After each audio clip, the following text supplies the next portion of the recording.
All right, there we are. All right, folks, here we are in the town of Pawhuska, Oklahoma, here on the historic Whiting balcony. This is the historic Whiting Hotel. If you guys are looking for a neat place to stay, we've got a pretty neat place to stay here. So this is these were efficiency apartments back in the 1920s, and we're going to sit up here and we're going to kind of just ramble here with good friends. Now I've got one of my good friends here, Clarence Benish, who is a professor at Pawnee College, and my good buddy over here, Doc Scholl, local man here. He's also doing his own Ned Pepper to Clarence's Rooster Cogburn. We're going to have another evening here of rambling with Rooster and Pepper. If you guys, you're going to enjoy this. I'm not sure what we're going to talk about, but it's going to be fun. So here we go. Yes, thank you there, Scott. Scott, he's a fine man, and he's done a good job running this Whiting Hotel here. We've had some wonderful guests from all over the country, haven't we? Oh boy, yeah, all over the country. We can't even count the number of states. Of course, we have trouble counting past 10 anyway, but hey, there goes a load of hay. A load of that hay. Yeah. Oh. Well, we've had our share of that. They strapped it down good. We never strapped ours down. Took too much time. We just very seldom did we ever lose a load. I was going to ask you. I was going to tell you that big wheelie story tonight, wasn't I? But before we do that, that's getting over the hill. I want to do a shout out for my friend Paula down there in Morrison, Oklahoma. I went in there this morning to get some gas. Now my little car don't use gas very often, but when it does, I like to go to Joe's Texaco there in Morrison. I've been going there for, oh my gosh, more than 50 years. Well, hey. In fact, I got a pretty good story about the time I went in there a few years ago. It was like deja vu, because I looked up on the pump there, and it said $2.29 a gallon. And I remember when it was 29.9 a gallon, with a 2-cent discount on top of that. And when you got it for 27.9, well, Ronnie or Joe or Larry or somebody'd come out there and wash your windshield, check your oil. And earthquake. Yeah, earthquake. That was a Pawhuska earthquake caused by Doc Scholl's there. Gotta watch him, Doc Scholl. And anyway, it just like deja vu, except for now everything is self-serve, of course. Yep. And in fact, they just come out and tell you how to turn it on if you forget. They don't even come out and talk to you. You have to go inside to talk to them. Well, now because of the pandemic, they changed their hours. So I pulled up there about 10 minutes till 9. That's cutting it close. And they open at 9. No, in the morning. In the morning. I thought at 9 they closed. So I said, well, I'll just pull up here at this pump. And I didn't know it was closed at first. So I tried to get it to start. It looked kind of dark, and I was the only one there. So I walked to the door and said, our new hours is 9.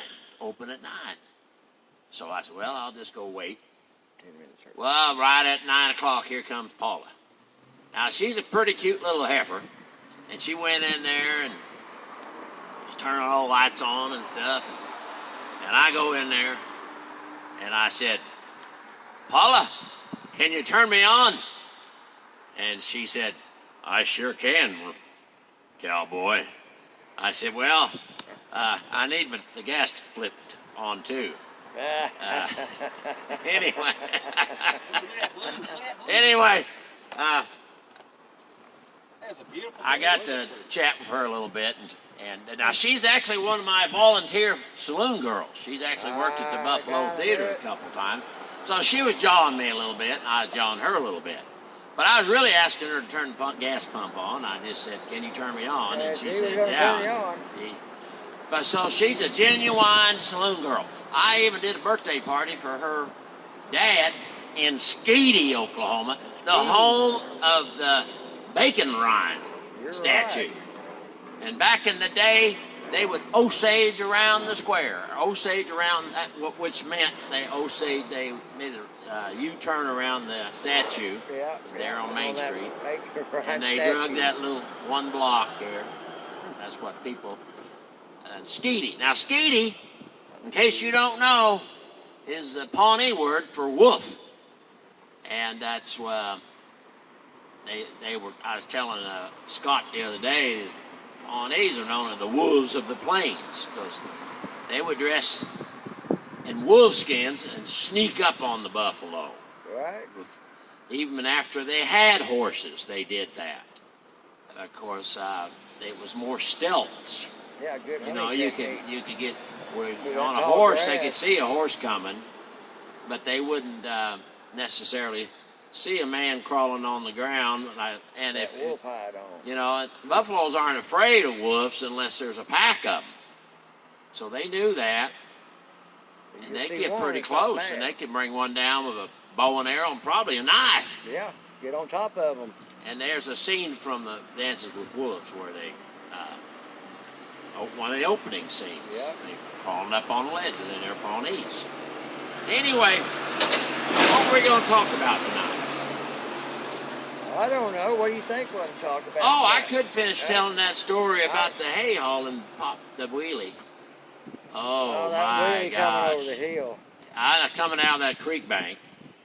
And, well, see, last night we talked about hauling hay. We had a bunch of hay hauling stories. Bumblebees, rattlesnakes, hauling at midnight, a little everything. You ever get hooked with a hay hook? Yes, they hurt. Yeah. Yeah, you miss and grab that hook. Yeah. You gotta be careful not to grab a leg or something. And it's kind of a blunt end too, so if it goes in, yeah, it's a blunt end, all right. It's a shiny, sharp hook after it's hit so many bells. Yeah, you got a good shine to it. The only thing I hated was bucking hay. That was the hard part about it, was bucking them bells. I learned to use my knees to do it with. I was little, so I had to figure out a way to do it. Yeah. So I just did my own little way. I got her done. That's all that mattered. They said, hey, you can stay out here as long as you're bucking. So every time I got like maybe 3 cents a bale or something like that for every one I buck. You know, the more you buck, the more money you got. That's right. That was the deal. Well, 3 cents was the going rate for 2 people, and if you had a 3-man crew, you only got 2 cents. Right. I figured it out. Me and Jerry Midash, if you're out there, I got a shout out to you. I said, fire that other guy, and I'll work for 3 cents, and we'll haul as many as the 3 of us did. And by golly, we did. And so, that third man was different people over the months, and they never were as reliable as I was. Right. I said, they're slowing us down. Get rid of that third man. We got to get to work. And I was at the ripe age of 14 or 15 years old when I started working with him, and he was a custom hay haul. Oh, yeah. Of course, I started my own business when I was 15. Didn't have a driver's license, but I figured if I stayed in the fields and dirt roads, I was all right. Had to sneak out on the highway every now and then. Oh, yeah, you got to get away. But when they started baling that hay green and putting it up, it was 100. We had an elevator and there was scales because we could weigh them, so we could just weigh them. It wasn't even out of the way. It was right there. It's like across the street. So we'd run across there and get that reading, and then when we emptied it, we'd go across it empty, and we'd say, well, we could do math. And those bales would weigh 125 off that creek because they wouldn't dry out. There's too much shade. Too much shade from all the trees, and too close to the creek where there's a lot of humidity. They just baled it anyway. That was one of my goofy brothers that did that. That can start a fire. Yeah. I've seen spontaneous combustion of hay bales. Oh, I've heard it, but I never seen it. I've seen it happen right out here by the Pawhuska Hospital. My dad was fireman. He got a call. These bales of hay were just bursting into flames out there by themselves. It was like, oh my God, what's happening out here? Well, these things get glass in them. They get stuff in them. Next thing you know, poof. Bale of hay go up by itself from that compost, that heat. And if you ever been by on a cold day and you see a bale of hay out there smoking, that's getting hot. That's right. I have pulled old hay out of a barn, and one of them would break open or something. Yeah. And yeah, you could. It was too hot to put your hand in there. Exactly. And yeah. Steaming hot. It's spontaneous combustion. Yep. And generating that heat. I want to interject. I do have a story. We're talking about spontaneous combustion. Now, I grew up out in the Oklahoma Panhandle, and we were swathing baling folk. And we did round bales and a bunch of other things, but they started doing these big square bales. You remember you seen those big square bales? I don't even know who's bucking those bales. They look like a loaf of bread. The big old giant things. 80, 90 pounders heavy.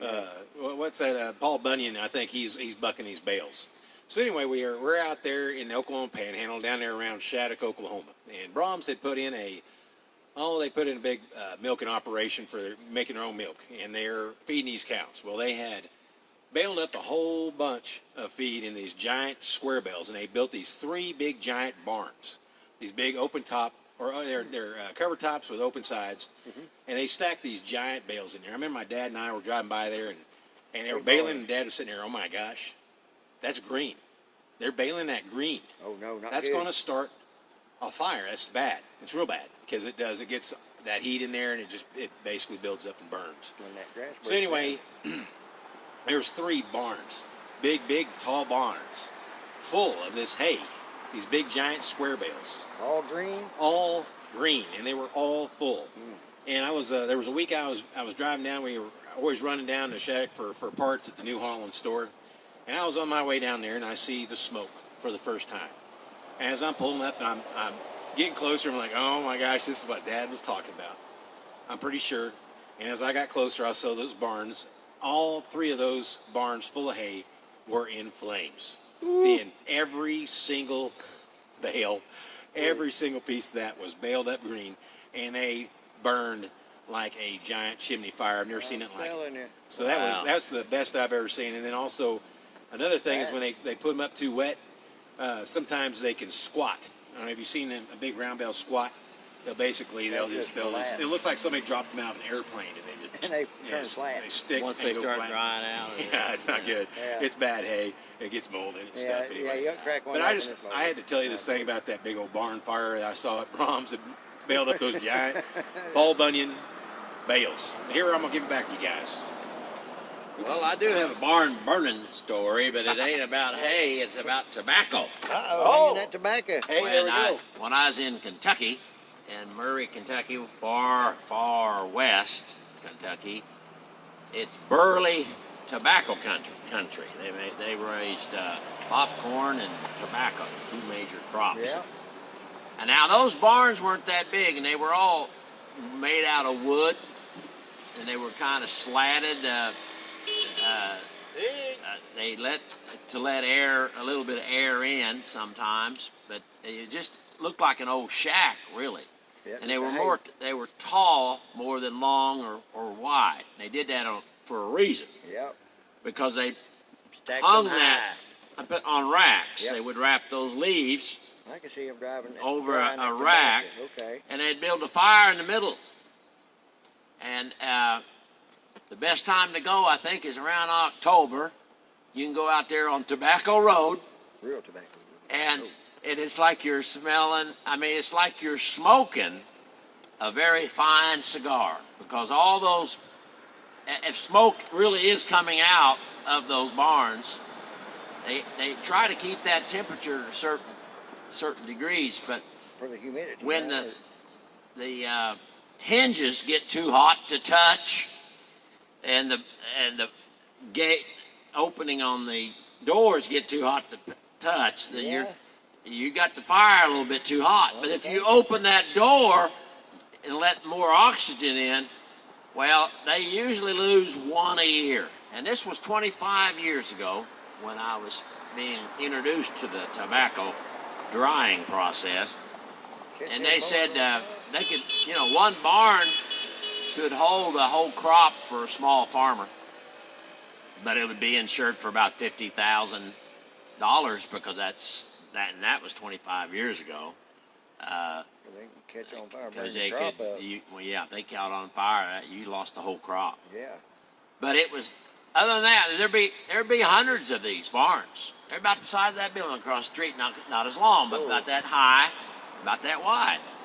And but it was so neat. You could just take a Sunday drive out there, and the air was filled with the scent of a fine cigar. Well, back to the hay hauling story. So I have this 125-pound bale load, and we got about 100 bales on this truck, and we're going up a ramp, not a real ramp, but a earthen ramp to get to the road out of the creek. And it paralleled the creek. We had to get up on the county road, which was right next to the bridge, the Clarence Bennett Memorial Bridge, too, by the way. And now, because there was more weight behind the duals than in front, it always was a little light on the front. But when we started climbing that little dirt ramp, it was too much. We popped the world's greatest hay hauling wheelie of all time. Now, if we had been on a flat surface, that truck would have just tipped about like that. But because we were at the top of the incline, the back of the truck had more room to go down. So we're talking about an angle like this. Straight up and down. Almost straight. It almost felt like 90 straight. Degree angle. Still, that's a lot. I couldn't look down. Oh no. And see the top of the trees across the road. Couldn't see the trees at all. No matter where I looked, because we were so pointed up so high. And I pushed my foot on the brake to keep it from, it felt like it was going to just flip right on over. So my automatic reaction was to push on the brake and stop. Hold on tight. Well, as I was telling you the other day, Squeezing too, up that the old seat truck, if it took too high of a slope, that carburetor would drain and the engine would quit. Well, now you're messed up. Now you ain't got no power. No power, plus it had vacuum brakes. So I had no brakes when the power was off. And so it started rolling back, and it rolled the extension on that bed. An extension is what you add to a bed, and that's why it was so much more weight behind the wheels. The extension went right into the ground and then right into the corner post. Now, that was a good thing because that kept me from going back even further. But it started to pivot. It was starting to pivot on that. And it pivoted toward the creek. And I had two passengers, and I said, bail out. I got to hold this still, because if I let go of that brake, I was afraid it would start swiveling a little more. And you're going to lose so that they truck. opened the door, and it had moved over to the creek. And they looked down. They see about that much of the bank, and the rest is creek. How much a drop did they have to fall? I'll tell you how much My drop God, they I had mean, to fall. They lowered themselves out on the Hay running hauling board. with this guy, dangerous. Now listen to this, Doc. Keep digging. They were hanging with their hands on the bottom of the running board. And they were still 6 feet off the ground. That was a steep slope to the creek. Yeah. So if they weren't careful when they let loose, now they could fall 6 feet. Yeah, I hope it's a soft landing. Well, it's going to be soft. It's a the creek creek bank. bank, But yeah. it was at an angle, and if it was muddy, they had just went right onto the creek. Right, slid right into it like a So beaver on a wet slide. what they did, and this is going to sound funny, they swung so they'd go under the truck a little bit and not into the creek. They figured that truck wasn't going to come back down and smash I them. wouldn't want to trust that. But- He's got the brake on So holding I'm- the truck together. and my legs are about to lock I ain't up. swinging under no truck. But so they lowered themselves out, fell on the bank and grabbed the bank and pulled themselves out. Grief. But it wasn't over. The ordeal wasn't over. We're just getting started. Because they had to get back on the truck and move those 125-pound average weight of that bale and start moving them to the front so that the truck would start coming back out of the sky. Well, and every bale, I could feel it. There'd be a little bounce. It'd come down about an inch. And so after moving about 10 of them, the truck was only about 2, maybe 3 feet off the ground, which felt level at that time. And you still ain't on the ground, are you? It felt level when it was 2. I said, I think I can do it from here. You don't have to, because, yeah.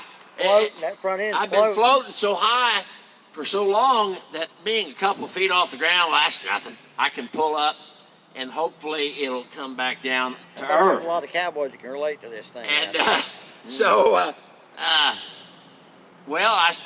and the truck, now it's fairly level, could start again. The carburetor got the gas back in it, see?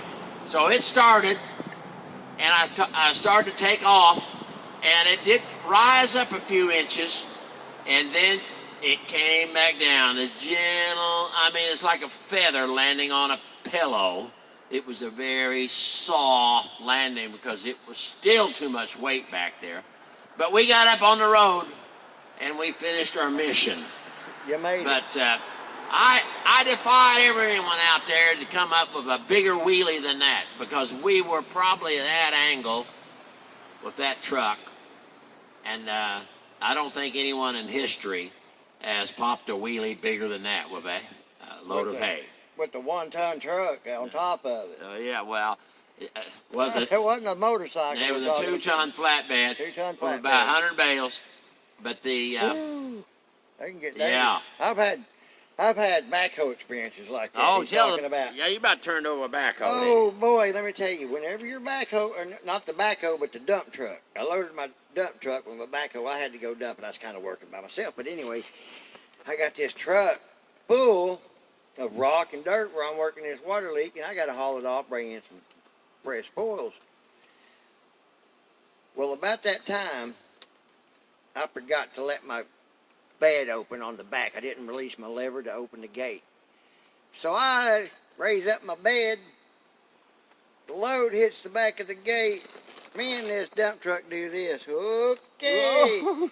Now we're looking straight up at the sky, and I'm like, oh my God, reflexes hit that PTO, slammed it shut. Bed come down, slammed me, bed, truck, and all back to the ground, and I hit that steering wheel like, oh God dang it, woke me up, and I thought, I just about turned this truck over right here in the big old part of this ditch, and if we'd have went over, we were going down to the creek where I was at, and I mean, it wasn't a pretty sight. That truck was about to come out from under me. That's what got me is, always remember to undo your beds in your trucks when you dump it, because if you don't, you're going to roll one on your side. Yeah. Well, one of my brothers moment. rode one on the side because his brakes went out. He came up to a T intersection. I think I told you that story last night after the show.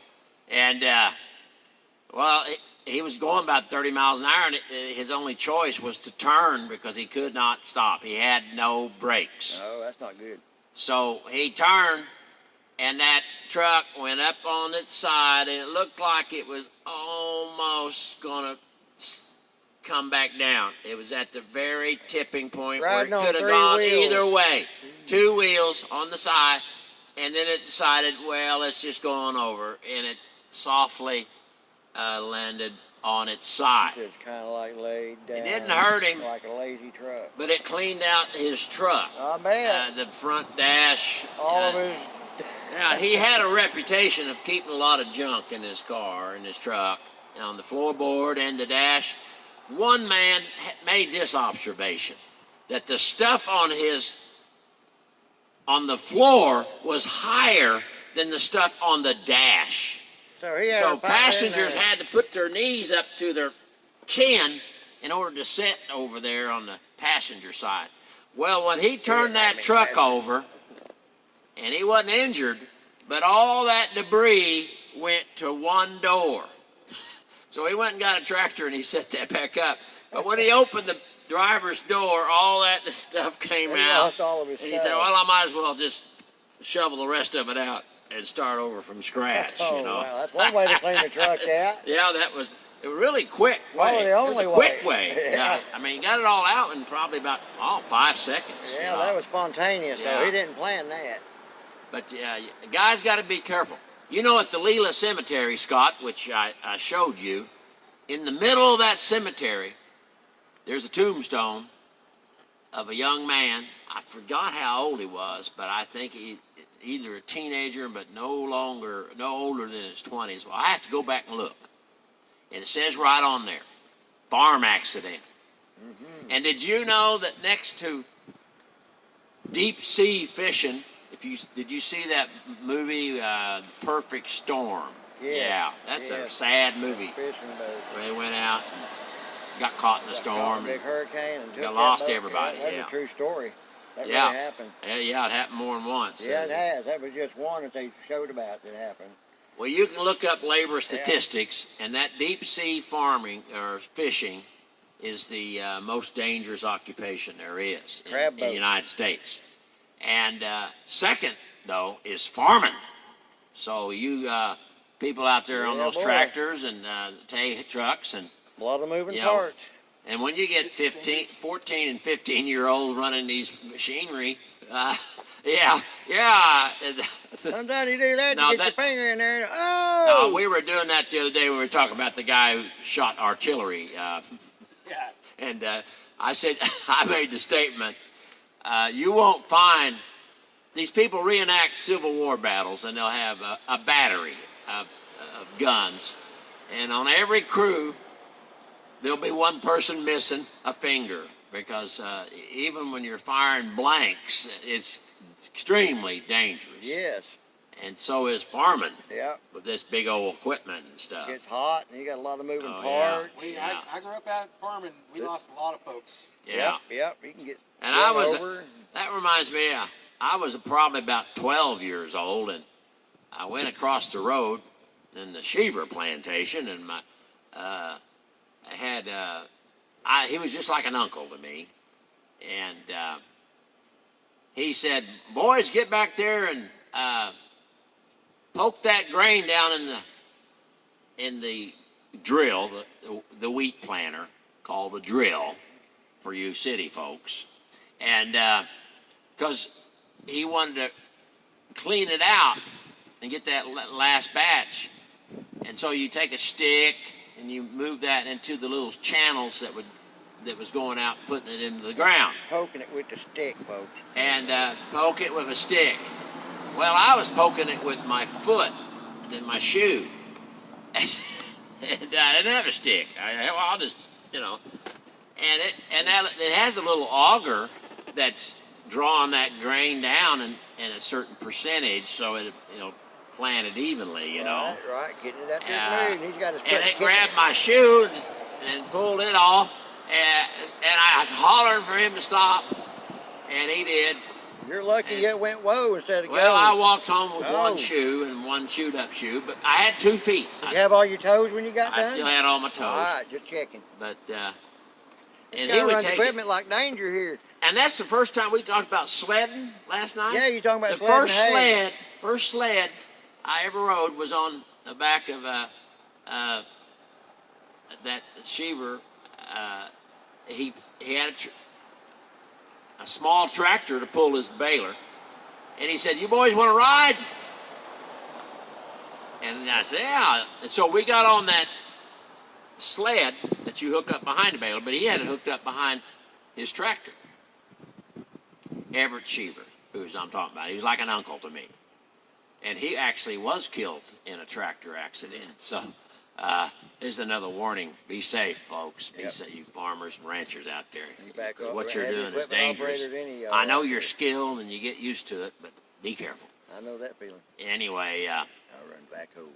he had a tricycle tractor, Oh, wow. and he was spinning it around too much, and it just tipped over Laid over on him. and laid on him. And he didn't have a seatbelt on. They didn't have row guards back then. And, You guys want to come up and have a seat? but so he took us for a ride. Oh, Well, he boy. got that tractor about 15 mile an hour going.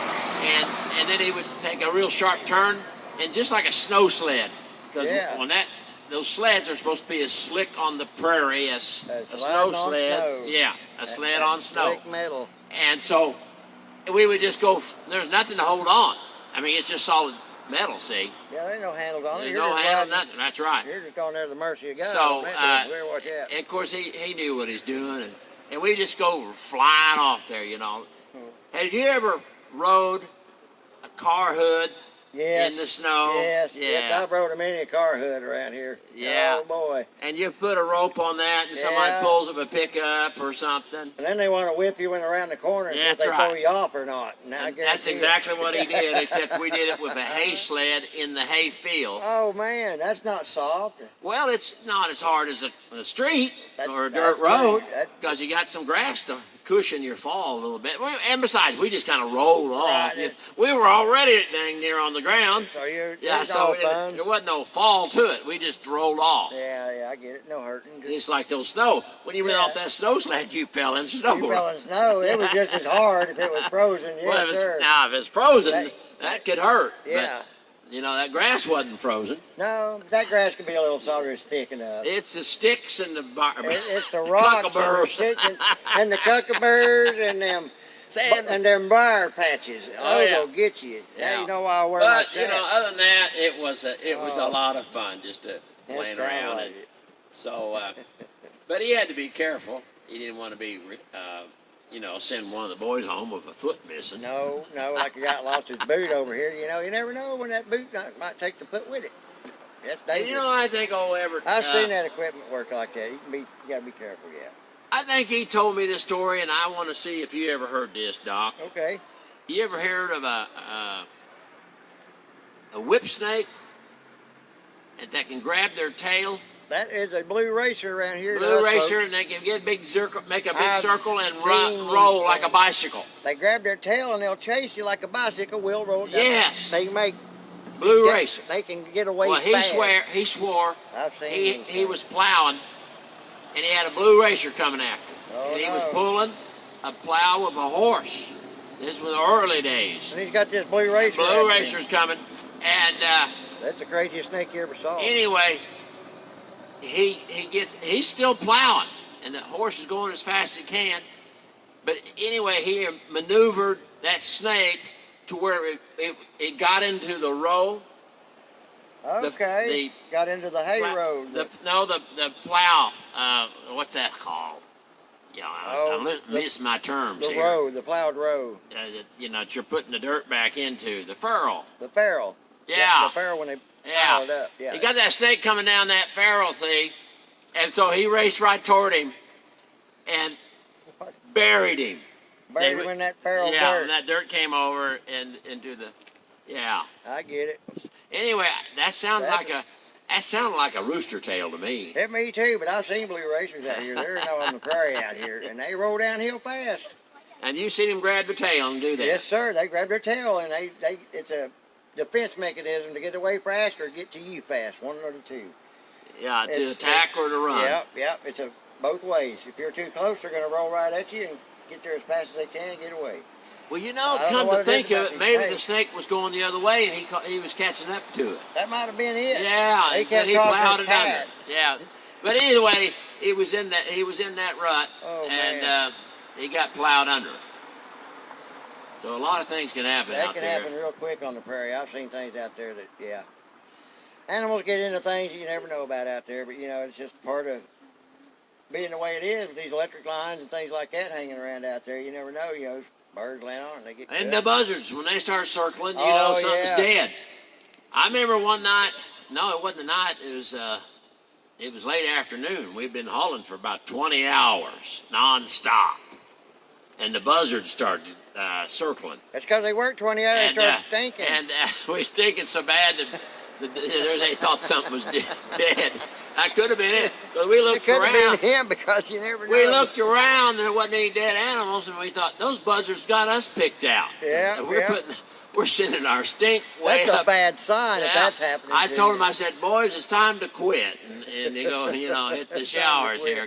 If the buzzards are looking at us funny, we must be putting off quite an order. We're pretty right at this point in time. We better get out of here. But that is a true rooster story. We called it quits when the buzzards started circling. That's scary, ain't it? Well, we didn't look too good either, you know. We were covered with hay, and I mean, we looked like half dead. Yeah, and we felt kind of half dead. When you go 20 hours, no sleep, and just constant work. I mean, we stopped to eat and get Take a few breaks. Yeah. Yeah, but you stood out there till you got the job done, right? That's right. That's the way we do it here. Yeah. Yeah. And well, it's gonna rain. It's always gonna rain. Can't get that hay wet. Every farmer you hauled for told you it's gonna rain the next day. Always do. It's gonna rain tomorrow, so get it all done today. And when you get it done, what happens? It didn't rain. It don't rain. Yeah. It don't rain. Of course, I had this one guy. He was the. If he left it out there, it'd pour it down. I promise you this. I've seen this. Yeah. It will rain. We had this one guy. I don't care. He must have been. There's karma must have kicked in on him. I only had one farmer who always got his hay rained on. It didn't matter how fast I hauled it. It was raining when I got there or something because he just missed the timing. And then I'd have another farmer who never got his hay rained on. And How do you figure that? Well, you know, the alfalfa. It all comes to it. Alfalfa You get 4 or 5 cuttings, 6 if you're real lucky. If you're real lucky, get enough rain and it. Well, they all come to when they start to seed. That's when you cut. You don't let them go all the way. You just when they start to seed, that's when you cut because they'll keep coming back. It'll seed your property, your land for you again. Yeah. Well, yeah, but you don't want it to seed because it's the optimal protein and all that is right when it starts. Cut that, it'll grow back again 4 or 5. Picking it at the peak, right? Right at the peak of its. I get it. Pre seed making. It's like picking an apple. You want it sweet. You don't want it bad. But an apple or a peach, you want to pick it right before it turns ripe on the tree. That's right. Because I made that mistake a few years ago. And I bet I had 600 peaches on this tree, and it was a miniature. Well, miniature is still about 10 feet. Yeah, that's a good size. But a bunch of fruit. And I said, "Oh, they're all going to be ripe tomorrow." Because I was watching day by day. And some of them would come in early, you know, and I picked them. I said, I'm going to wait one more day, and they'll all be ripe. And this true story, Scott, this true. I bet there were 600 of them on there. So I went to bed thinking, well, I'll going to have me a bunch of peaches tomorrow. I got up the next day, and every single one of them were gone. Who took your peaches? Well, there was the raccoons, there was the possums, and there were the deer. Deer! They love that stuff. And I could see the tracks and all the eaten seeds. What do you get for waiting? And so I never waited after that. They were waiting too, but they had a night shift. Yeah, well, you wasn't on that shift. I was on that day shift.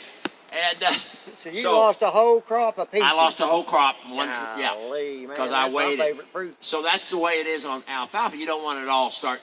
A few of them start to seed. Time to cut. But this guy, oh my gosh, I don't want to mention his name. He's out there listening to the story. He'd probably be embarrassed because he knows it was true. Every time he cut, it rained before he could get that hay in the barn. Well, but other people, I don't know. It was just kind of I don't know. They had to hold their mouth a certain way, or that's how I fish. You got to hold your mouth just right to catch the good one. Yeah. If you don't, you ain't gonna get nothing. Well, you know, I've gone to fish, and even the mosquitoes weren't biting. I sometimes I can't get nothing. Eat garlic. The mosquitoes will not bite you. I'm trying to get the fish to bite. Well, that's what I'm doing. But I couldn't even get the mosquitoes to bite. Well, now you got to hold your mouth right no matter what it is. Yeah. When you're out there trying. Of course, we're getting into fish stories. Of course, we did some of those the other day. But I had this one pond that the catfish were biting so fast, I was pulling them out as fast as I could pull them out. That's a fish story. And we caught 45 pounds of catfish in 45 minutes. Man, that's a good fish fry. And just with 3 poles. Well, what was you using for bait? Worms. But one worm would catch 5 or 6 fish. If he was lucky, he didn't eat the worm off your hook. And I was doing all the baiting. I had my mother and my young boy there. I know how that gets. And so I had to do all the baiting. And when they got down to about a quarter of a worm, I said, throw it back in. I'm still baiting two more poles Use here. what you got. And then they'd catch a fish on that little quarter inch of a worm. And then it would be a dry hook. I said, throw it in there. Those fish were nibbling on dry hooks. Well, not dry, but because they were wet. But it had no bait on it at all. And those fish were saying, where's my worm? And they would nibble on it. The hook still smelled like. It bait. still smelled like, it still had the scent. Yeah. And so they were nibbling on it, but they wouldn't bite it. So until I put another worm on there. But I got smart. I was only putting a half a worm on there. So, because, gosh, it was just too much work. In fact, You were catching more fish with more bait. the night before, this is true story now. True story. The night before, I had heard, for the first time in my life, what heat exhaustion was. I know all about that. And heat stroke. Now, I never had it hauling hay. This was long after I'd retired I from did hay it working hauling. out there. And yes, sir. they said, Be careful out there working. these in that things will fog. happen. You'll suddenly get nausea. Nausea. There's one, sick to the stomach. And you'll suddenly get kind of Freezing cold. clammy. Clammy cold. Clammy cold, even though it's It'll hot. turn pale white like my duster Yeah. here.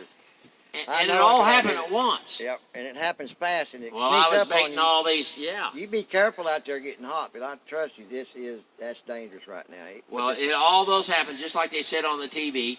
All happened at one time, and they said, if it happens, stop your activity immediately, get in the shade, and start pouring water on your neck and drinking slowly, but stay out of the heat. Immediately get out of the heat and stop your activity. So I did. And sure enough, I stopped it from getting worse. Yeah, but that genuine. And I've had it once. They say once you have it, you're more susceptible to having it again. I've had several of them. But I never had it when I was hauling hay. But this was later on when I. Yeah. All right, well, You got another story for wrap this up? no, I just want to kind of give a shout out to my wife. If that's okay, Scott. Oh, I saw a good picture of you and her. Uh-oh. She was in a saloon dress. Hey, you caught us over there at the Jim Beam. That's your anniversary, Saloon. wasn't it? Huh? It's your anniversary, wasn't it? That was 10 years ago yesterday. I got that. No, it was actually today I got that picture made. We were at Eureka Springs. This is my wedding anniversary. Yesterday, 10 years with my wife, Joellen. So love her, bless her heart. She's awesome. Yeah, you ought to go to that page and see that picture. It's a great It's picture. a great picture of me. And Joel, I swear, Ellen, Where's she? Joel. she works, and she is the Ben Johnson coordinator for the Ben Johnson Museum. Go see her. She'd love to have you come in. She does the artwork there, don't she? Yeah, and there's a lot of good people that's putting some artwork out there. And let me Yeah. tell you, this one guy I know is awesome. But just keep digging and just give a shout out. Happy anniversary, honey. Love you. Well, this about wraps it up, Scott. We're going to turn it over to you. All right, guys. Thank you all for hanging out another evening here in the town of Pawhuska, Oklahoma, here in the historic Whiting balcony. We appreciate y'all kind of hanging in there and just letting us jib-jab and talk here a little bit for you. Just make sure we take care of one another. We're going to stay safe out there and just safe travels. All right, guys. Thank you very much. And share the dickens out of these posts on Please, Pawhuska yes. Guide and Pawnee Nation, or Buffalo Theater, Pawnee, Oklahoma Facebook page. All kinds There of you good go. stuff. All All kinds right, of good guys. We'll stuff. see you later. We'll see ya down the road. All right.